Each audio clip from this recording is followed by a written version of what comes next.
Good morning, afternoon, or evening. What a truly beautiful day it is. Wherever you are, welcome. I am your humbled host, Tony Serrano, and this is the Ph.D. in me.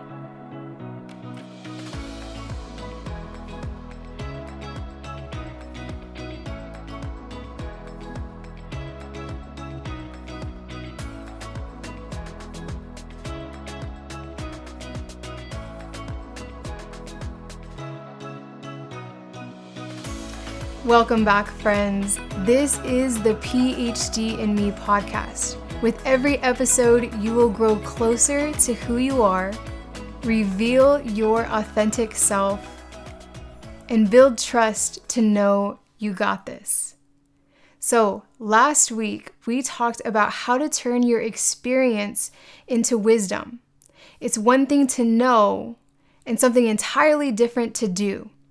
So wisdom is insight in action. We're learning the lessons from our experience. We're learning what we can be better on and what kind of habits or what kind of behaviors are holding us back.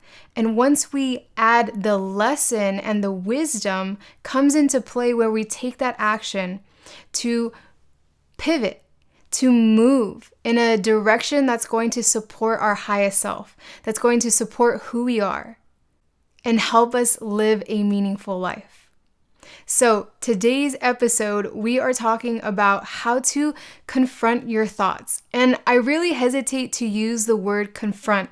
I think it has a more negative connotation, but really what confront means is to be face to face. And we have to, with the Ph.D. in me, at some point in our lives, come face to face with who we are. And this week, we're going to do a mirror exercise. I'll walk you through everything, but let's just go about it that we're going to witness. We're going to witness who we are. We're going to witness our thoughts. We're going to witness our emotions. And we're also going to witness stillness. So really quick, what's the definition of witness? If you've listened to past episodes, you know I like to look up the definition. So witness is one who can give a first-hand account of something seen, heard, or experienced. To witness something, I also think it's to be present, to be face-to-face with you and yourself. So let's just take a second and smile. Let's honor ourselves. Let's pat ourselves on the back. Let's give ourselves a high five because you're taking action. Whether you're just thinking about it, whether you're just considering, the fact that you're here to listen, the fact that you're even connecting with me, we are on a certain vibration and deep down you know this is where you need to be because I really want to serve you. I really know what it feels like to not know who you are, to not know what the authentic self is. And it's not a place where I'd like anyone to be.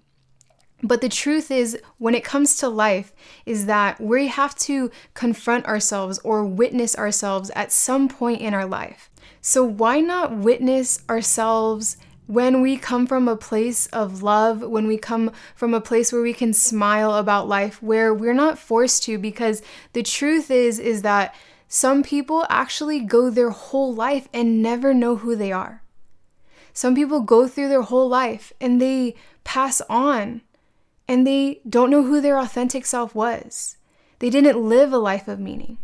Now, hopefully, we hit that midlife crisis and we can assess who we are at that point. But the earlier, the better, just like health.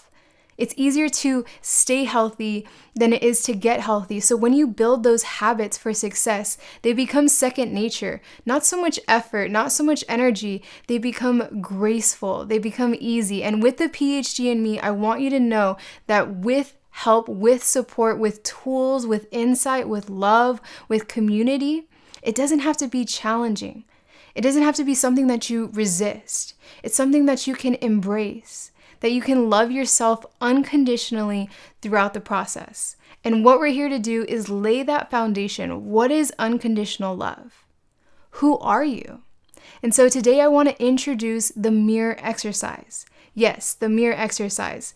And something to prove to you how much I have grown personally from this mirror exercise, I want to share a little story. So if you've known me through high school, you know that I always had my hair done, I did my makeup, I dressed really nice, and I did care about my appearance. I love to play with makeup. I love to do my hair. I like to curl it, and I played sports, so I was always changing different hairstyles and trying to find basically my style. But when I went to college, I started to practice meditation. I started to just expand my mind and grow just my field and just through experiences. And I really had to take a moment and look at myself and go, who are you? What are you doing here? I asked like really big existential questions. What's my purpose in life? Really going into college knowing like, is this the job for me? Is this the career for me? And all this to say is that I started to not care about my appearance. I started to go deeper with myself. Like, who am I without the makeup? Who am I without the hair done, without the appearance, without the style? And could I be that person without any of it? And by doing this mirror exercise, and just having a baby and trying to go all natural, toxic-free lifestyle, it's great for the environment and it's great for you to really detox, to really let go of all the chemicals that we are exposing ourselves in our environment with the food that we eat, the water that we drink, the air that we breathe, even the clothes that we wear. So I just took a journey to really strip myself down. And what helped with that is yoga, because often in yoga, it talks about surrendering your ego, to just actually let go of your ego completely. And so through becoming a mom, through just finding myself and sweating out all of my emotions and all of my thoughts and all of my dreams, I just felt like going natural was the path for me. So all this story to say is that I'm here in front to show you that I have no makeup on. That in the past episodes, I have my hair naturally curly, just in its natural state. I am just comfortable in my clothes. I'm comfortable in my skin exactly the way it is. Maybe it's not so fancy anymore, but you know what? It's really comfortable. I feel my authentic self. I don't feel like I am embarrassed to wear no makeup. It was a big transition. I'm not saying it's not a big transition, but today I want you to practice loving yourself, smiling at what you see back in the mirror. And so with this mirror exercise, what you'll do is you'll just go in front of a mirror. You can go into your bathroom. If you have a hanging mirror or just a freestanding mirror, you just go and you sit down, preferably without any makeup. But if you need to work on your body positivity, which is something that took me years to cultivate, even to this day, I still get insecure about my body, then go with whatever is your comfort zone. We want to start there. We want to feel encouraged. We want to build positive reinforcement with these exercises that I'll be going over in the next few weeks. I want you to know that you are capable, that it doesn't matter what you look like or what you wear, that you're credible, that you are beautiful, just the way you are. I have no ulterior motive to say that other than I truly mean it. And the reason I know this for fact is because I've seen it in myself. I've seen that maybe I won't get the recognition or response as if I were to dress really nice and do my hair and do my makeup, but I know who I am and I'm not embarrassed. I know that I'm capable. I know that I have a lot to offer, and I know my worth. And it all starts with just being loving to yourself. And so just if you have time, get in front of the mirror and you just observe yourself. And you laugh and you smile and you feel good to know when I love myself, I'm in a place where I can love others. When I love myself, I'm in the space of my best self. The self that supports me and cheers for me and wants to see me grow, wants to see me succeed, wants to see me peaceful, alive, joyful, grateful. And so when you sit with yourself in the mirror, just look and notice things. And you say them out loud. You say, oh, I have bushy eyebrows. I think bushy eyebrows are beautiful. And now you may start to even hear yourself, okay, but I don't really believe that, Tony. But just go with me here. Just play, because right, that's what really life is about. It's play. So go through it. I have really big eyes. I think big eyes are beautiful. I have really big lips. And I think big lips are beautiful. And just go through, scan your body. You can start on your face. You could even talk about your hair. And you just give yourself a minute to look at you, to look back and to see what's looking back at you. Not with any judgment, not to try to fix anything or to see what's wrong, but to see what's right, what's beautiful. When you look outside, do you see beauty? Do you see trees? Do you see flowers? If you really take a moment to look at those trees, at those flowers, even at the birds, they all have slightly different looks, slight imperfections. But yet we call that beauty because beauty is imperfection. And so when you look at yourself with kindness. Look at yourself with love and acceptance. To know that you're beautiful just the way you are. So the purpose of this exercise is to get you comfortable just witnessing. There's no judgment, no expectations. There's no self-hate. There's just, I'm present with myself. I'm spending some time with myself. It's really taking self-love to another level. A level of intention. I am beautiful. It's something that you are going back to your child self, before any conditioning or before society put all these labels or before we saw advertisements on TV or in magazines. Before all of that, you knew you were beautiful and you knew that you could have fun no matter what. You knew you were capable. You could walk, you could talk, you could play with others. And so all we do when we look in the mirror is we're looking at our child self and just saying all the things that you wish you could go back and say to yourself. In the times when you are full of doubt, in the times when you feel scared.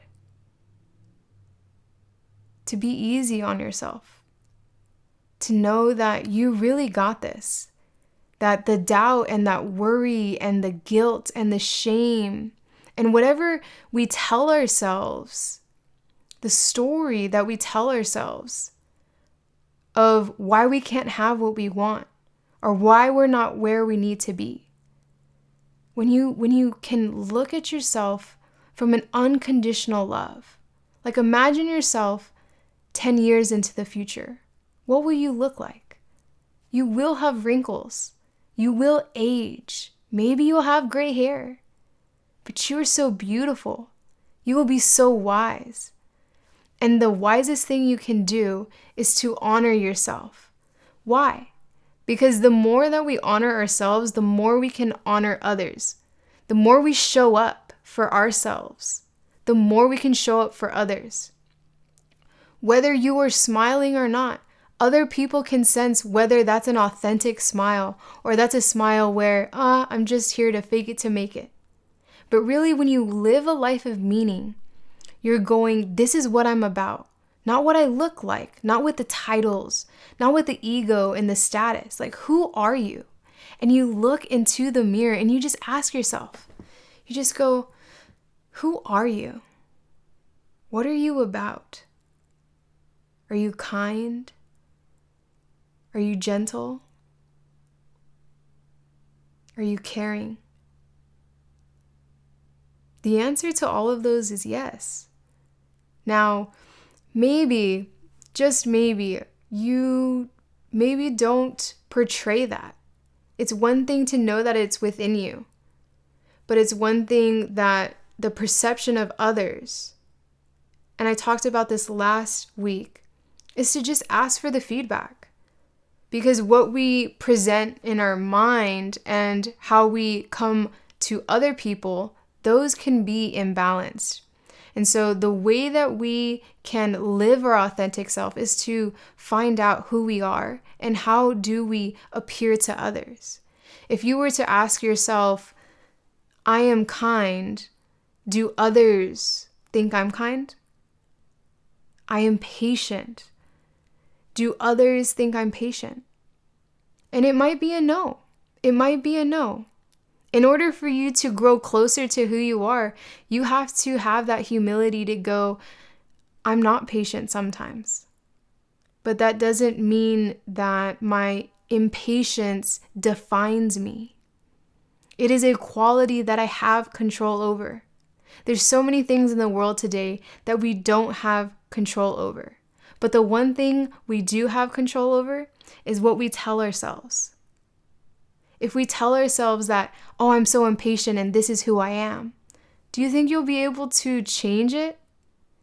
Or if you come from a different perspective, am I an impatient, irritable person? Or do I have moments where I'm irritable, where I lose my patience? What's great about losing your patience is you can always find it. You can sit down with yourself first and be easy with this mirror exercise and go, I have moments where I lose my SHIT. And it's okay. And it's okay. Because me just thinking about it, me accepting and embracing that I am, that's so huge. That is so much work. That is so much spiritual work. And you're building trust. You're proving to yourself that you really do love yourself, that you really can be unconditional with your love. And all of that emotion, when you really close your eyes and you really sit and you feel it, you just feel this courage and this power to change, to go, that's not who I am. What other people see, that's not me. Who I am is loving, is kind, is generous, is curious, playful, fun, energetic, joyful, peaceful. So with this mirror exercise, say those things to yourself because they are true. What qualities, what gifts have you been given? One gift that I've been given is I'm such a good listener. And I say this with humility, that I grew up just listening.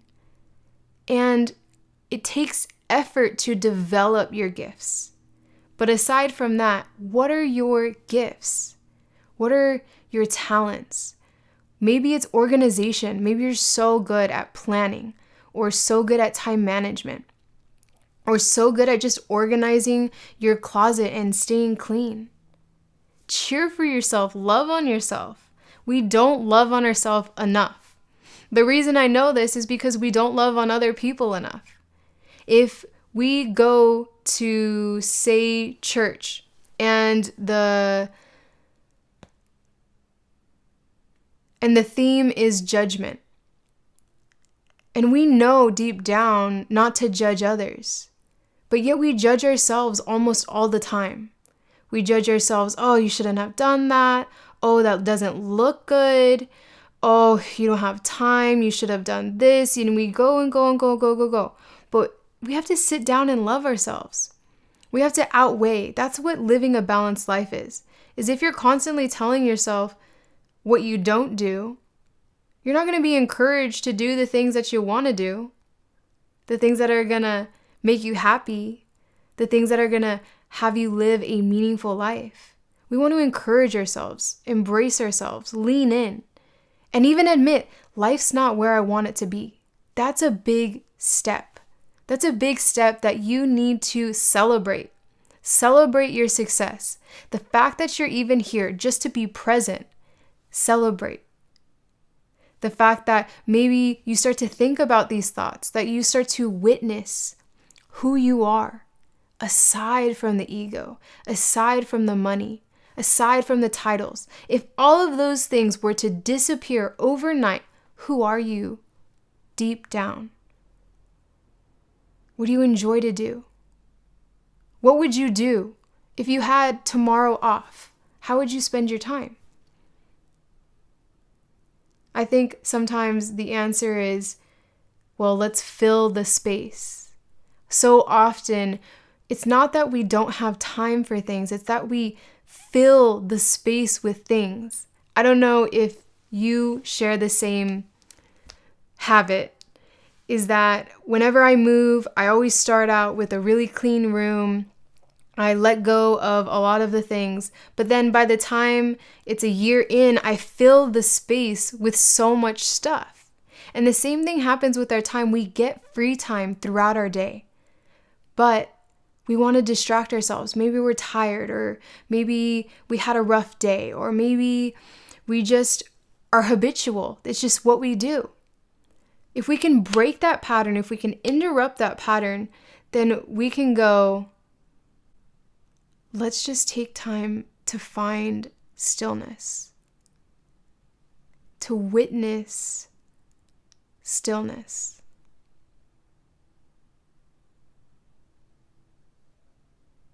That's stillness right there. Just that one little moment of silence. It doesn't have to be so scary. It's actually so nice. It's so nice to just breathe. It's so nice to just be. To lean into who you are.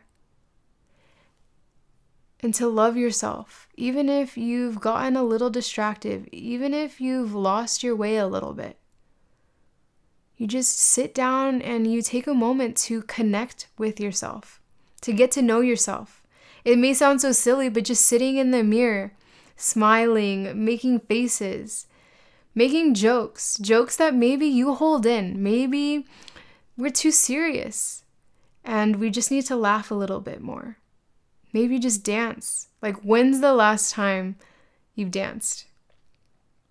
Maybe not for a trend on TikTok, but just dance and feel your body and not care how you look and just feel the music move you. So it's short and sweet for this week. That's what it is. It's the mirror exercise. I want to take this slowly and gently, and if you want to go faster, you just DM me and I give you everything that you need. So for the next few days, I want you to practice. Seriously. You want you to practice. Trust me, you're going to explore who you are, and I want you to just love it. Embrace it. Because when we can do this exercise, then we can start to witness our thoughts. We won't be judgmental. We won't feel guilt or shame or anger. And even if you do, it's okay. The way that you sit in stillness isn't to just say, don't think, don't think, don't think, don't have thoughts, go thoughts. The way to sit in stillness is to embrace them, to let them flow. You go, okay, I'm feeling angry. Let me feel it in my body. Let me feel it. And then, okay. And you sit with that anger, you sit in the stillness and let it take you wherever you need to go. In order to master your emotions, you have to first master your thoughts. And before you can master your thoughts, you have to master that physical aspect. You have to witness who you are physically. And then look within. Who are you without the physical body? What about you makes you you? That's your authentic self. And that's how we can connect. So I will be giving more exercises on how to witness your thoughts, how to witness stillness in the coming weeks. And I would love to start a community where we can just talk, we can just chat. It can be Sundays, I'm thinking at 6 p.m., where it's just a Zoom call and we can have a few other people, whoever wants to join the group. And what do? There's really not a big agenda. We talk about looking in the mirror and what did we explore? What did we find? What did we think? Or maybe just how our day was. Because I know that we may have partners or we may have parents, and even friends, but sometimes when you're going through the Ph.D. in me, when you're exploring who you are, those same people may not be able to support you in a way that a independent support can, where we just talk and there's no judgment, there's no harm, and we're just open to love each other and be there. That's really what it is, to be there. So if you would like to join the Zoom group, please DM me on Instagram at thehumbled.human or email me directly info@thehumbledhuman.org. I'll leave everything in the description. And if you found this episode helpful, share it with someone who matters. Maybe even help write a review so that other people can know if this podcast is for them. So in light and love, namaste. Have yourself a beautiful, bright day.